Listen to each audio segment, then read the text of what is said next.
amalan rohani adalah cuman satu, zikrullah. Apa zikrullah? Ingat terus sama Allah. Jalannya lewat apa? Awalnya lewat ma'rifatullah. Kenal sama yang akan diingatnya. Paham gak nih? Oke, ulangi ya. Yuk kurang tangan halaku hawa murah mau. Jadi kudu launan ya. Kudu launan. Pertama nih.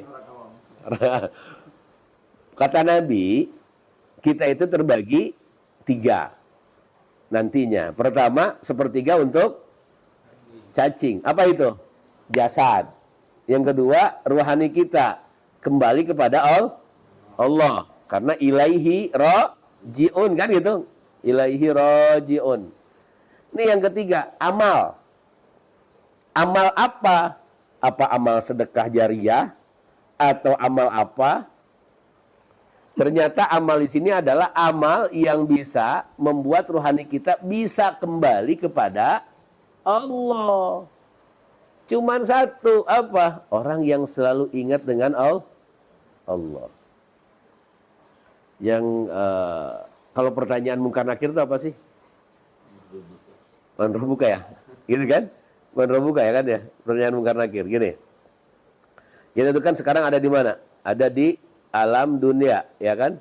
Dunia, satu nih. Nanti yang ketiga ini, ada alam namanya akhirat. Di tengahnya ada B, alam apa?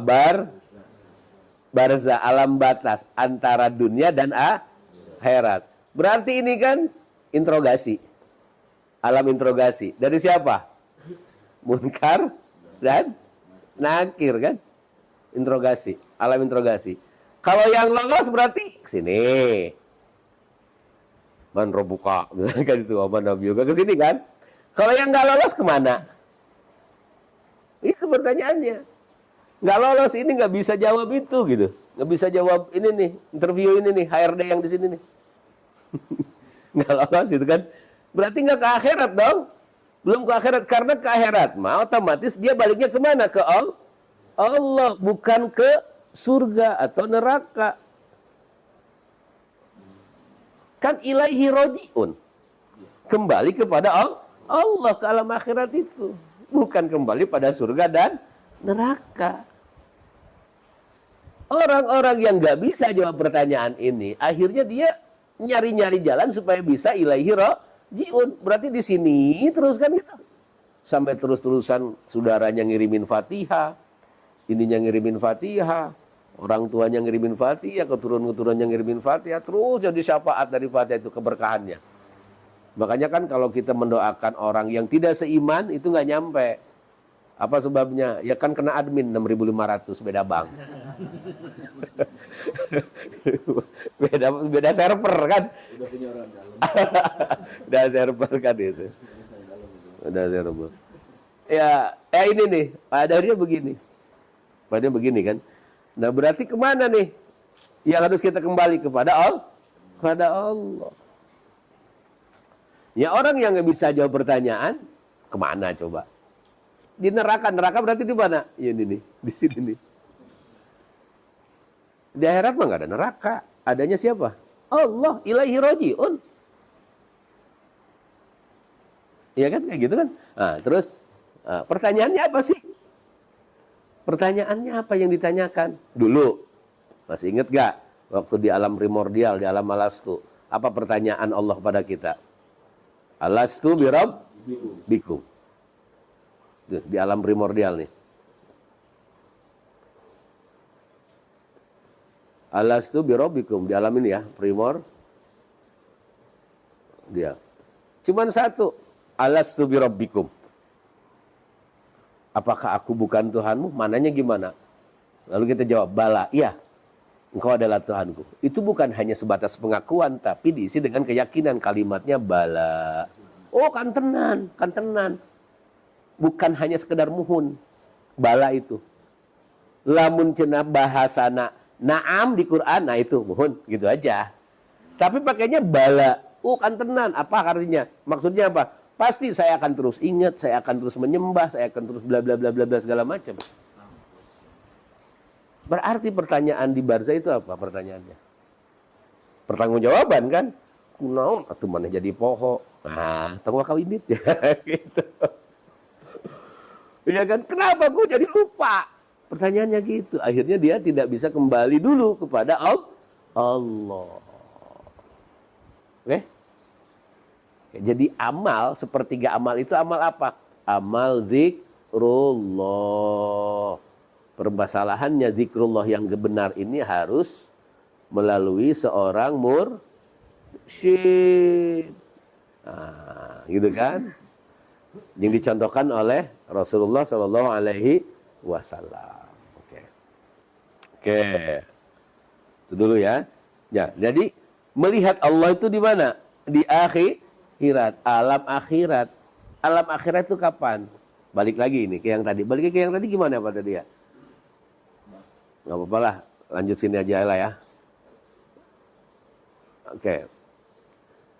Tadi kan ada 3 yang sebut dengan penglihatan kolbu. Nah, kolbu kita di mana? Kelihatan nggak kolbu kita? Nggak kelihatan. Itu akhirat bukan? Bisa jadi kan? Kalau tubuh apa jantung kelihatan kan? Bisa dirongsen. Kolbunya di mana? Ini berarti kan posisinya bukan di dunia. Kalau mata ainun ini ada di mana? Kelihatan. Kalau akal pikiran ada di mana? Kelihatan. Buktinya ada hasil. Berarti kalbu itu itulah posisi akhirat. Jadi maksudnya apa? Melihat Allah itu yang disebut dengan di dunia dengan ainul qalbi, dengan mata kolbu. Pada akhirnya orang yang sudah melihat Allah dengan mata kolbunya, apa katanya? Akan menghasilkan fahadil musyahadatul gini. Akan menghasilkan tahsulu ru'yatu sifatullah ta'ala fi mir'atil qalbi. Jadi orang yang sudah ma'rifatullah secara zatan, ainul qalbi, itu mantul kemana? Ke jasadiahnya, ke akalnya. Mantul. Disebut dengan mir'at itu apa? Kaca. Kayak kita ngaca. Itu pantulan dari wujud kita kan? Gak mungkin kita ngaca keluarna si Budi ngaca. Keluarna si Hendra. Itu mungkin. Yang kelihatan itu. Nah, pantulan dari kaca. Nah, orang yang bisa ma'rifatus sifat itu ternyata ma'rifatus sifat yang sempurna itu dari hasil ainul qalbi. Jadi mantul. Duh. Jadi dia ingat Allahnya bukan hanya secara zat tapi juga secara sifat terus-terusan.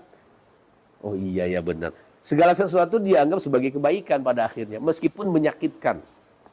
Meskipun menyakitkan, oh ya, meskipun kekurangan, mau kelebihan atau kekurangan nggak ada bedanya bagi orang-orang yang sudah bermanifest dengan sifat-sifat Allah yang dihasilkan dari ma'rifatul dzat. Jadi intinya di mana? Ayo buka ainul qalbinya, supaya kita bisa ma'rifatus sifat, bisa menjadi wakil Allah di bumi. Menjadi khalifatullah. Ya. Bunganan hayang ngaji non ya. Surah Asr da kieu bahasan surah Asr. Kumaha deui atuh. Ya, setik-setik lah ya. Gitu. Fa hadzal musyahadatu la tahsulu illa bitalqin syaikhi wasilin maqbul minas sabiqina tsumma rudda ila takmilin naqisina bi amrillah taala. Masalahnya bisa membuka mata kalbu itu nggak bisa sendiri. Apa kata Syekh Abdul Qadir? La tahsulu illa bitalqin bi syaikhi. Talqin kepada seorang syekh. Itu permasalahannya. Wasilin yang sudah sampai. Karena ada orang ngaku syekh tapi nggak sampai. Ada ngaku syekh tapi nggak sampai. Makbulin minas sabiqina. Thumma rudda ila takmilin naqisina bi amrillahi ta'ala. Bi wasitatin nabihi sallallahu alaihi wasallam. Jadi masalahnya ini. Kalau pengen punya pantulan itu harus baiat dengan seorang syekh. Bahasa lainnya adalah talqin. Jadulnya ada 2 kemarin ya, taraqi dengan tanazzul. Mau pakai jalurnya zamannya Syekh Junaid, Imam Al-Ghazali atau mau pakai zamannya Syekh Abdul Qadir itu. Kan itu 2 fase yang berbeda. 2 abad kan bedanya. Syekh Junaid dengan Syekh Abdul Qadir itu 2 abad bedanya. Mau pakai yang mana? Itu bebas. Apakah yang Syekh Junaid nggak berlaku, yang Syekh Imam Al-Ghazali nggak berlaku? Berlaku sampai sekarang. Wa hadainahu najdain. Allah selalu ngasih 2 jalan. Selalu ngasih alternatif. Oke. Sampai situ. Ngerti nggak? Paham ya? Oke, tuh. Ngarek pula. Kopi lah tuh. Serius-serius deh ngaji teh. Kali ada pertanyaan dulu? Belum? Di live ada pertanyaan.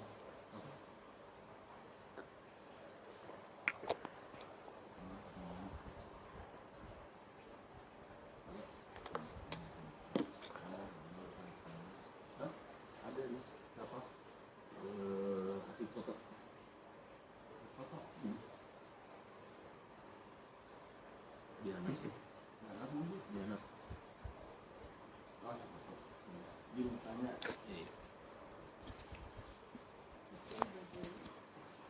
Ini di live ada yang bertanya, Apa tuh? Asik Foto namanya. Izin bertanya, hisab itu ada di alam mana Ustadz? Terima Hisab. kasih. Ya hisab. Hisab itu ada di alam mana? Kalau hisabnya Samsu di alam dunia. Hisab Samsu. Nah, hisab itu balik lagi pada amal ya. Ini pemahaman saya ya. Balik lagi pada amal. Amal itu ada amal. Allah, bah. Amal. Bagus amat ya. Ada amal akhirat yang kita tahu gitu kan? Ada amal dunia. Ada amal akhirat, ada amal dunia. Secara umum dulu. Kalau ada amal akhirat dan ada amal dunia, ada perintah beramal baik di urusan akhirat dan beramal baik urusan dunia, otomatis ini akan ada yang namanya hisab. Yang harus kita pahami terlebih dahulu, amalan dunia itu apa? Amalan dunia itu adalah at-taklifat.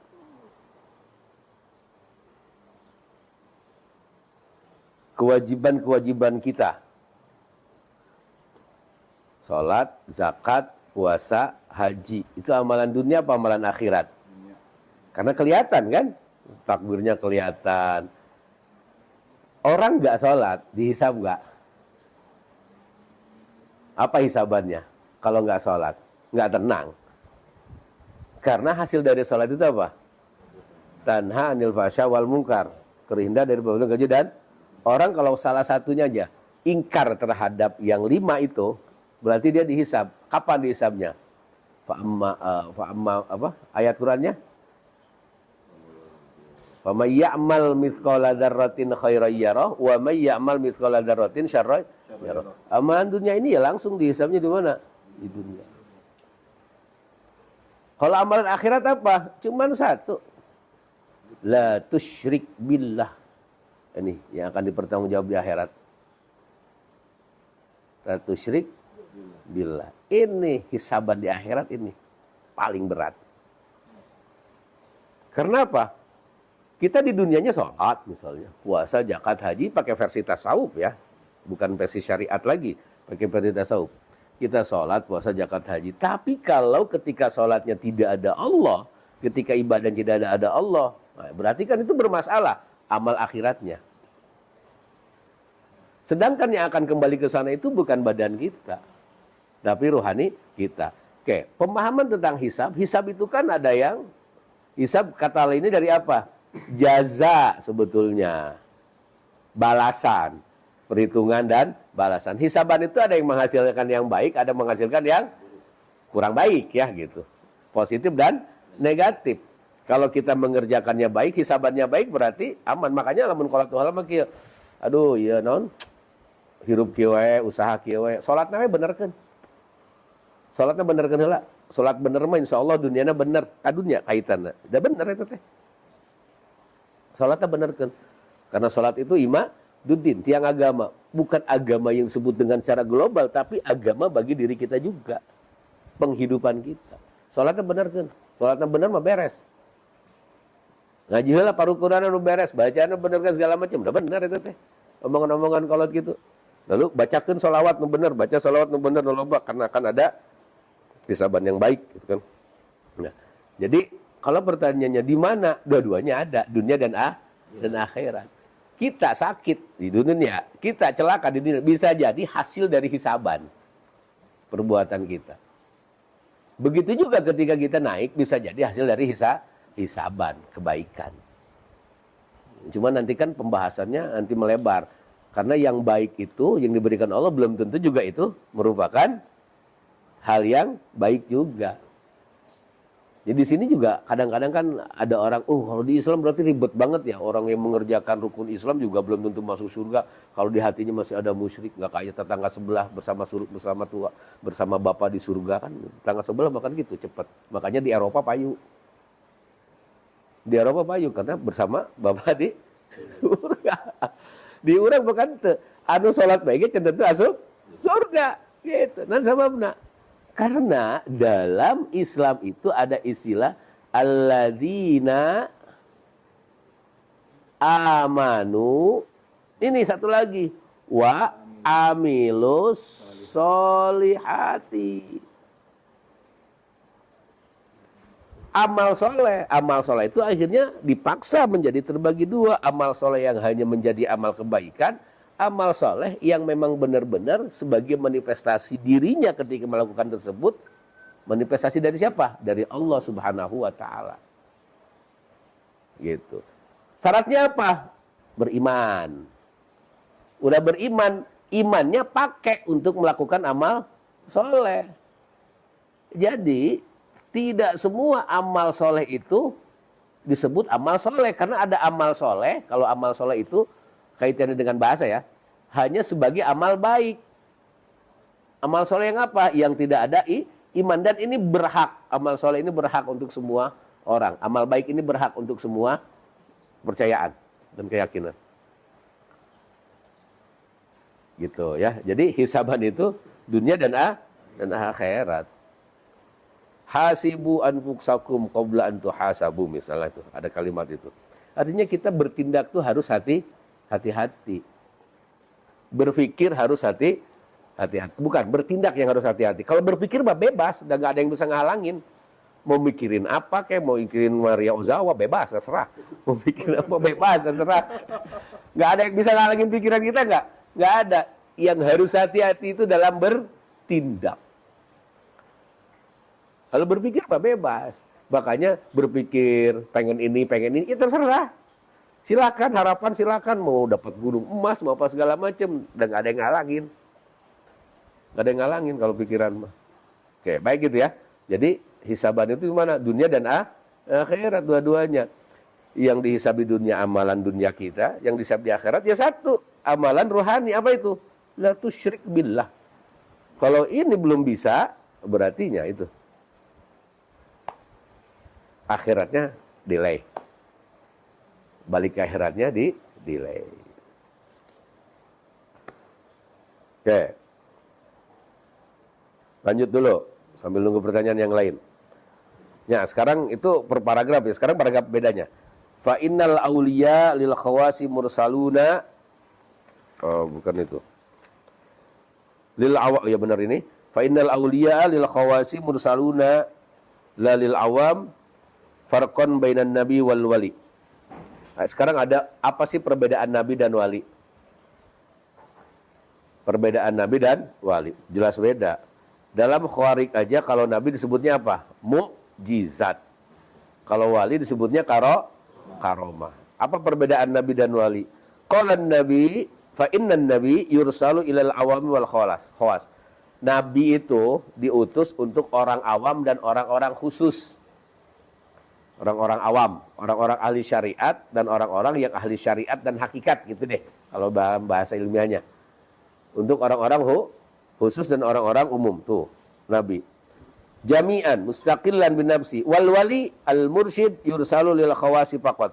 Nah, kalau para wali mursyid, itu diutus hanya untuk orang-orang khusus yang mau belajar. Karena nggak semuanya orang mau belajar tentang kewalian, ya. Nggak semuanya orang mau jadi khawas. Nah, wali mursyid itu ada. Karena wali itu kan ada wali mursyid, ada wali biasa. Kalau jadi wali mursyid itu pilihan Allah. Kalau jadi wali biasa itu kita pilihan kita. Kita mau jadi enggak. Jadi kekasih Allah atau jadi musuh Allah gitu aja. Jadi kalau misalnya wali, itu ada yang wali aja, ada yang wali mursyid. Nih wali mursyid ini apa? Grand teacher-nya, grand master. Grand master. Semua orang berhak jadi ini. Berhak. Dia mau nggak jadi kekasih Allah? Ya. Tapi untuk jadi seorang mursyid itu terbatas. Hanya orang-orang pilihan Allah. Nah, wali mursyid ini diutus untuk orang-orang khawas. Apa orang-orang khawas? Orang-orang khusus. Ghairu mustaqil bi nafsi fa innahu la sa'ata illa bi mutaba'atin nabi hatta law idda'al istighfar kafar. Nah, jadi katanya tadi kan kalau nabi diutus untuk orang awam dan orang khusus. Kalau wali khusus orang mursyid. Bedanya apa? Kalau nabi bawa risalah. Bawa syariat. Kalau nabi, kalau wali nggak bawa syariat, hanya meneruskan syariatnya dari Nabi Shallallahu Alaihi Wasallam. Kalau ada wali ngaku-ngaku bawa syariat sendiri, hatta lawiddaal istiqal kafir tuh walinya. Jangan mencari wali gitu, tapa di Gunung Salak beres 40 poek, tiba-tiba menang ayat Quran. Ayuna intisari halal, karena udah dapat itu dicurigai itu. Itu wali kafar itu namanya, wali kafar ya. Itu perbedaan wali dan nabi ya. Kalau nabi untuk orang khusus dan orang awam dan membawa risalah. Kalau wali mursyid hanya untuk orang-orang khusus. Orang-orang yang ingin membersihkan hatinya. Wa inna ma syabahan Nabi sallallahu alaihi wasallam ulama ummatihi bi anbiya'i bani Israil liannahum kanu muttabi'ina li syariatil mursal wa huwa Musa alaihi salam. Nah, Nabi SAW membuat statement gini, bahwa ulama umatnya itu sejajar dengan nabi-nabi Bani Israel kecerdasannya katanya. Kata Syamsul Qadir. Sampai kan pernah ada mimpi Abi Hasan Asyadili kan, tidur bermimpi melihat Rasulullah dan Nabi Musa sedang berdebat. Karena Nabi Musa protes. Nabi Muhammad SAW bilang bahwa ulama di sini adalah wali-wali mursyid ya. Para ahli-ahli hukama, para fakih, bahwa ulama umatku itu sejajar katanya dengan nabi golongan kalian, golongan Bani Israel. Protes, itu mungkin kan gitu. Nah, hanyalah Nabi Musa pengen minta bertanggungjawaban. Mana tuh minta contohnya? Contohan, dipanggillah Imam Al-Ghazali. Ditanya oleh Nabi Musa, nanyanya gimana? Mas muka, siapa namamu? Imam Al-Ghazali jawabnya, ana Ahmad bin Muhammad bin Ahmad bin Ahmad bin Muhammad Al-Ghazali. Seri Nabi Musa teh, urang mangan ukur nanya ngaran maneh saha, beut aki maneh disebutkeun, beut bapa maneh disebutkeun, beut buyut maneh disebutkeun. Nu kieu nu disebut pinter. Gitu tah, cek Nabi Musa. Imam Al-Ghazali izin menjawab, boleh izin jawab Rasul, dijawab. Kenapa engkau ketika ditanya oleh Allah apa yang ada dalam tanganmu, padahal engkau waktu itu cuma sedang memegang tongkat, engkau tidak mengatakan ini adalah tanganku untuk memegang tongkat, tapi engkau katakan di tanganku ada tongkat ini untuk memukul ini, untuk ini segala macam. Kenapa kamu jawabnya lama? Apa jawaban Nabi Musa? Karena saya ingin berlama-lama dengan Tuhan yang bertanyanya. Kalau kamu apa alasannya?